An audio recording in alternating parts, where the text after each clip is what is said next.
प्राचीन समय में विद्यार्थी गुरुकुल में रहकर ही पढ़ा करते थे। बच्चे को शिक्षा ग्रहण करने के लिए गुरुकुल में भेजा जाता था।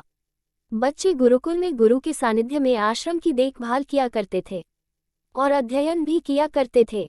वरदराज को भी सभी की तरह गुरुकुल भेज दिया गया। वहां आश्रम में अपने साथियों के साथ घुलने मिलने लगा, लेकिन वह पढ़ने में बहुत ही कमजोर था। गुरुजी की कोई भी बात उसके बहुत कम समझ में आती थी। इस कारण सभी के बीच वह उपहास का कारण बनता है। उसके सारे साथी अगली कक्षा में चले गए, लेकिन वो आगे नहीं बढ़ पाया। गुरुजी जी ने भी आखिर हार मानकर उसे बोला, बेटा वरदराज, मैंने सारे प्रयास करके देख लिए हैं। अब यही उचित होगा कि तुम यहाँ अपना समय बर्बाद मत करो। अपने घर चले जाओ और घरवालों की काम में मदद करो।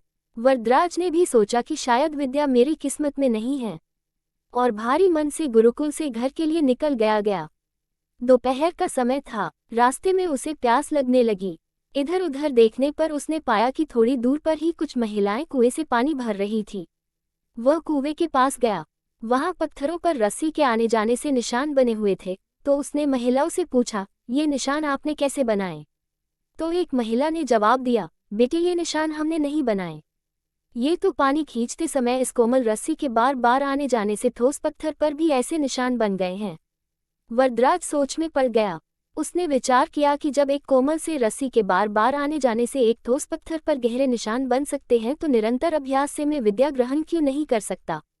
वरदराज ढेर सारे उत्साह के साथ वापस गुरुकुल आया और अथक कड़ी मेहनत की। गुरुजी ने भी खुश होकर भरपूर सहयोग किया। कुछ ही सालों बाद यही मंदबुद्धि बालक वरदराज आगे चलकर संस्कृत व्याकरण का महान विद्वान बना, जिसने लघु सिद्धांत कौमुदी, मध्य सिद्धांत कौमुदी, सार सिद्धांत कौमुदी, गीर्वाण पद्मंजरी की रचना की। शिक्षा मॉरल। दोस्तों, अभ्यास की शक्ति का तो कहना ही क्या है। यह आपके हर सपने को पूरा करेगी। अभ्यास बहुत जरूरी है, चाहे वो खेल में हो या पढ़ाई में या किसी और चीज में। बिना अभ्यास के आप सफल नहीं हो सकते हो। अगर आप बिना अभ्यास के केवल किस्मत के भरोसे बैठे रहोगे, तो आखिर में आपको पछतावे के सिवा और कुछ हाथ नहीं लगेगा।